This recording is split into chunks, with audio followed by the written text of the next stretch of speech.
So on Monday, Baker Mayfield was a guest on the Pardon My Take podcast. It is one of Barstool's podcasts with Barstool Big Cat and PFT Commenter. And they talked about a ton of things throughout his career since the last time he had been on the show, including the end of his tenure here with the Cleveland Browns. And I want to play you guys a little snippet from that interview with Pardon My Take. It's about 2 minutes. This is Baker talking about the final season he had with the Cleveland Browns. Steve? Like the last year in Cleveland, as banged up as I was, like looking back, like everything, I truly believe everything happens for a reason. Played through injuries and whatnot. Like, and I wouldn't change it now, obviously, but in the midst of it, should I have probably gotten surgery and sat out? Yeah, probably. But you know what? I wouldn't change it. Yeah. And so it got me to this point, and I learned a lot of lessons about, quite honestly, how damn stubborn I am. Yeah. But then getting to LA was that started I needed, and then going to Tampa last year and just trying to meet everybody, get that chemistry going, and it's a great spot. Yeah. I understand like why people want to be there. I remember when it was happening with the Browns, we were saying it at the time. We're like, Baker's toughness is actually hurting him because he's so hurt, but he's still out there. And then everyone's like, oh, Baker sucks. It's like, dude, he's so hurt. Yeah. No, I like watching the film from those games like now. Because after I got surgery, I had to reteach myself my throwing motion. Like got with a coach and redid everything because I had manufactured having an arm stuck to my body, leg was all beat up too. It's just so many things and factors that, like I said, hindsight's 20/20. But I was a stubborn asshole. Yeah, yeah, but it's damned if you do, damned if you don't sometimes. Yeah. Because if you take yourself out and you say, okay, I need surgery, and then people are like, well, which shoulder is it? It was your non-throwing one, Yeah, right? yeah. You're like, well, I'm getting surgery on my non-throwing shoulder. There'll be people that are like, Baker's not tough. Yeah. He should have played through this. Yeah. But then you play through it, and you're obviously impacted by it. Yeah, and I think part of it was partially like feeling like I was a part of the Cleveland community and like the blue collar attitude of like, we're gonna fight through this. It's not like I'm blaming the Cleveland people by any means, but like I feel like that's just that attitude that we had going into it, and everybody kind of embraced it. But yeah, I wasn't able to play to the best of my ability by any means. Well, half of what he said makes no. He keeps saying I should have had surgery, but I would have done it differently. The whole thing makes my head hurt. Oh, I know what you're going to say. Go ahead. But before you say it, Yeah. we need to get back to reality Yeah. of what was going on at the time. Number one, he didn't have a contract.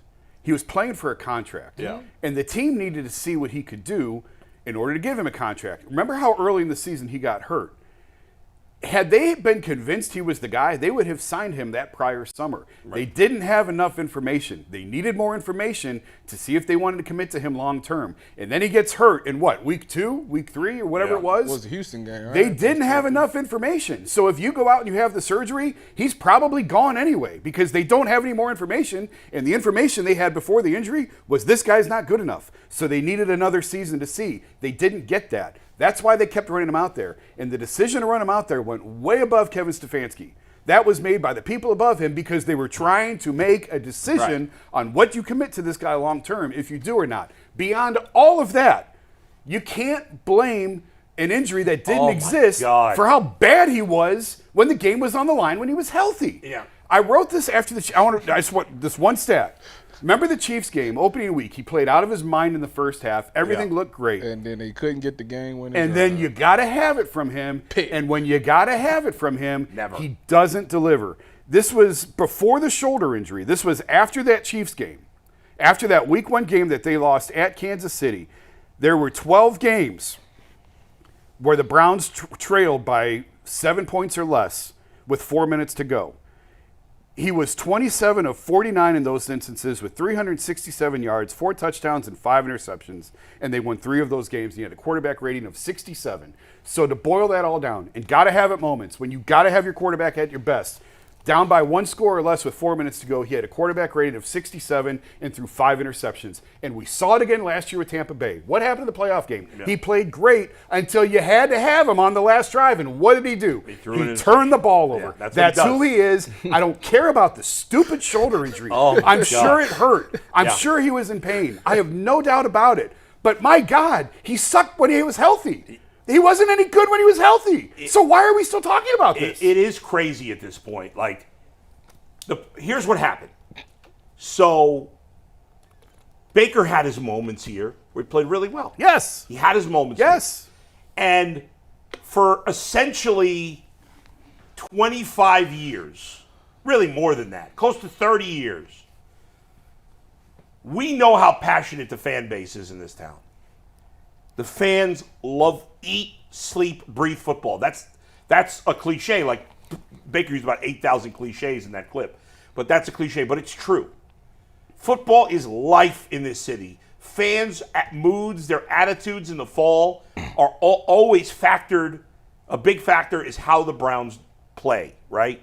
And for 30 years, essentially, every football fan in this town saw nothing but shit quarterback play. Essentially for 30 years. Yes, Tim Couch had a couple of moments. Derek Anderson had the one great year. Brian Hoyer had about 5 good weeks, here and there. But for the most part, for 30 years, there was absolute trash quarterback play. So now Baker comes in. As a rookie, he did a nice job. Like, he wasn't great. He was very good for a rookie. Yes. He had his moments. Did he break the record for touchdowns? Yes. He did, which has since been broken, but he did break it. Justin Herbert right? shattered it. He had his moments where he looked good. Second year, didn't play particularly well. Third year, played very well. They go to the playoffs. He had his moments. Still was not clutch when it mattered. Right. Consistently. But after 3 years, even before that fourth year where it all came apart, in those first 3 years, as mediocre as it was from rational people, for fans that had only seen awful football and awful quarterbacks for 30 years, it seemed like such an improvement. Yes. And it's like, don't mess with it. We actually have a competent quarterback. Baker Mayfield, when healthy, is a competent quarterback. Yes, he is. He is a competent quarterback. There is no doubt about it. And the Browns had not had a competent quarterback since Bernie Kosar, who was better than competent, but that's it. And so there was this fear that we went 30 years with nothing at the position, and that if we lose Baker, we're going to go back to 30 years of garbage. Derek Anderson had a really good. He had the 1 year, but it was 1 year. And they missed the playoffs. I know. It was so good they missed the playoffs. They missed, which is rare with 10 wins, but and I think that's a big part of the obsession with Baker. But as you said, I have never seen a quarterback, really any player in the NFL, talk more about his injuries than Baker Mayfield. Forget the fans, forget the media. Baker Mayfield has talked more about this injury, I think, than any player has ever talked about an injury in the history of sports. It is unbelievable. What he is saying there is, oh, my one terrible year, because that was the only year he was absolutely dreadful, Yes. is only because of injury. That's it. Patrick, I know it's one game. I can give you a million other examples. 2 years ago, in the AFC Championship game, the Bengals and Chiefs played. And I don't know if you guys remember this, but remember the week before against Jacksonville, Patrick Mahomes had the high ankle sprain, could barely move. They took him out of the game, okay? He came back, didn't he? Didn't he come back in that game? No, I don't think he came back in that game. He came back the next week. He did not come back against Jacksonville. Right. He came back the next week. Okay. But he talked about it in the quarterback show in depth of how much rehab and prep work he had to get ready just to be able to play. Right. Now, the next week he's playing the Bengals. The only team that had handled him well in this point in his career. That he had struggled at times against the Bengals defense. Burrow had great success against him. Against them. And yet, barely being able to move. And his ability to move is, if Baker's talking about, oh, I had to learn how to throw with my non-throwing shoulder close to me. You don't think if it affected Patrick Mahomes to not be able to move? He couldn't move in that game against a team that had his number. And what did he do? Had to run it to get them to win. And he won the game. He got some help. Now, I get it. Got a little Patrick Mahomes is way more talented than Baker Mayfield. Quarterbacks, you know this better than anybody. Players play hurt all the time, do they not? Yes. With injuries as serious as Baker had. Yes. And for him to keep talking about it. Now, in fairness, I think those guys are idiots. I don't watch that podcast. But did they bring it up or did he? I don't know. I don't want to kill him. It came up. They said, so they interviewed him when they were here for what they call Grit Week, when he was on Hard Knocks, so the season in Hard Knocks. They interviewed him again, I think, in 2020. It's the third time they've interviewed him, but the first time since all this happened. So that was the beginning of the interview, and said, Well, Baker, a lot of stuff's happened since then, and Baker then essentially led into that answer. If he brings it up himself, then that's bad. That's a bad look for him. If they bring it up and he's just responding, then you give him a break. But it doesn't even make sense what he said, though. He goes, "Oh, I should have had surgery, but I wouldn't have done it change anything." Yeah, I know. Even you wouldn't change anything. So I think y'all two have went completely Crazy. I didn't look at it like that. I think when I listen to that, it shows me that it's a sign of maturity and some growing up. You know, it's one of those things. It's like a Kyrie situation to where you want to be the man, and one of these situations too.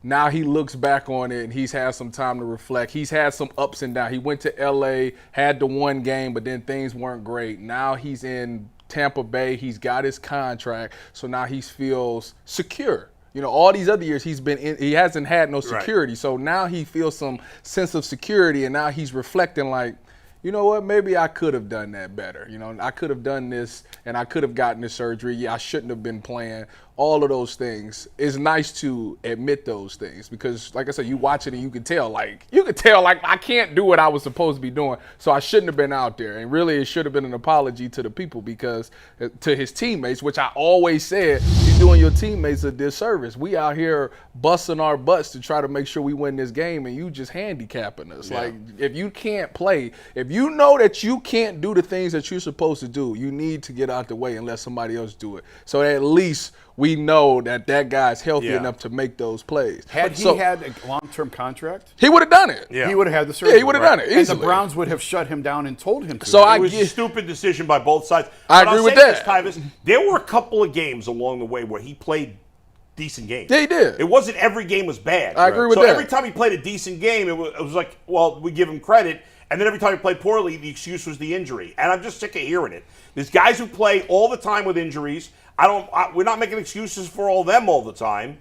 That's it. Baker's a competent NFL quarterback. Good for him in Tampa Bay. I'm not going to lie. I want him to fail. I want him to have a terrible season. Really? I'm 100% being honest. I don't have that animosity. I have hate in my heart. I don't have animosity towards. I don't root bad on anybody. I do. But I do agree with the fact that he said, you know, being in Cleveland, folks, is blue collar. Like that is like. It don't matter. That's how I was. It don't matter what. I had my wrist broken the game, right in the middle of the game, and I said, I'm still gonna play. I ain't coming out the game. Like I get it. So I get why he's. But if it ever was something to where, like, if it was like a knee and I couldn't run with the receiver anymore, I'm not about. I'm coming out the game. You were fighting for your career every time. He was too. No, he wasn't. Yes, he was. He already made life-changing money.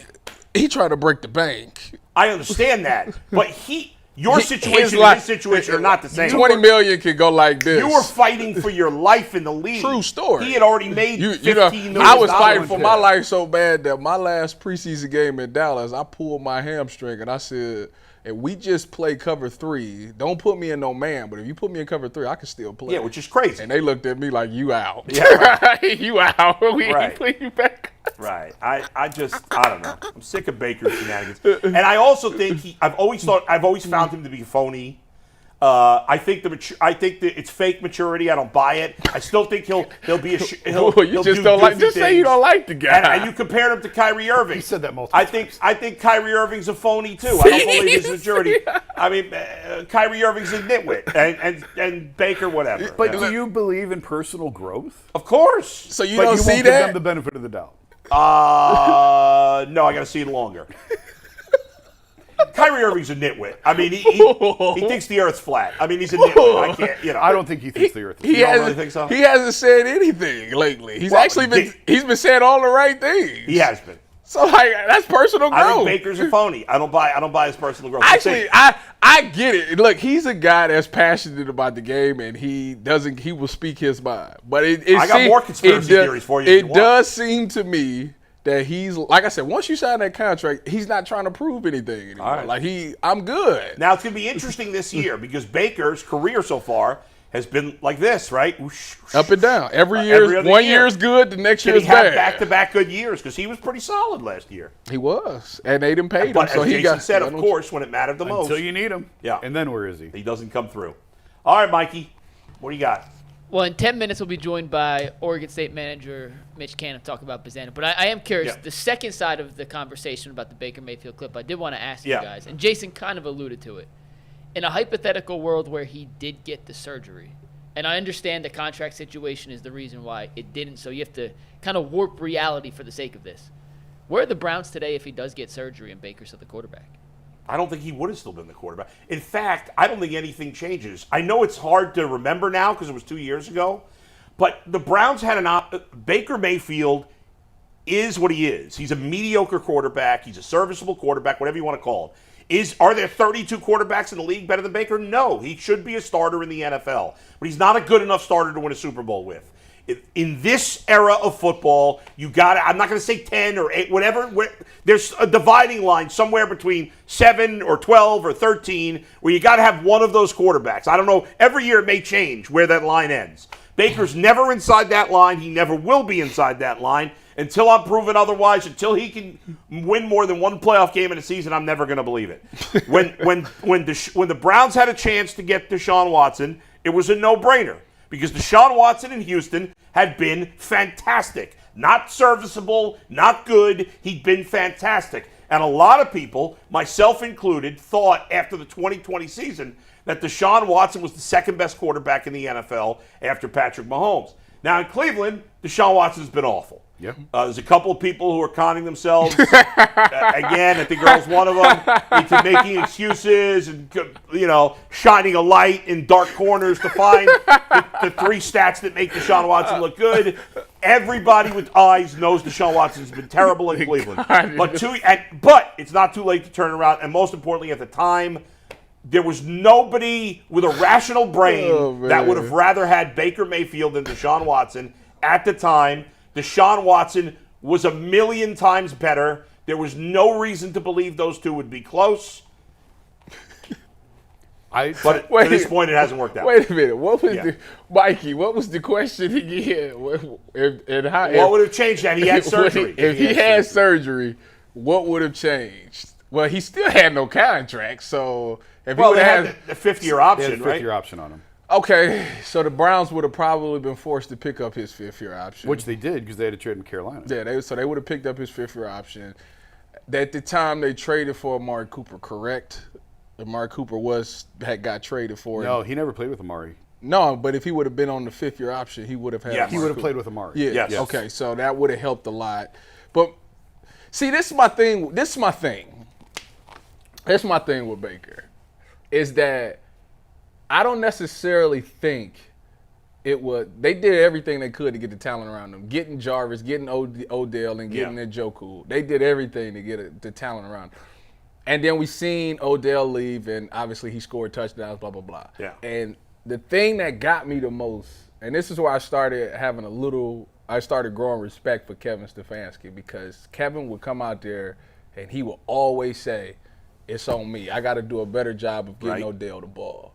You go back and watch them games, them receivers are wide open. Oh, yeah. Baker just not getting them the ball. So let's flip it and say Amari Cooper was the receiver.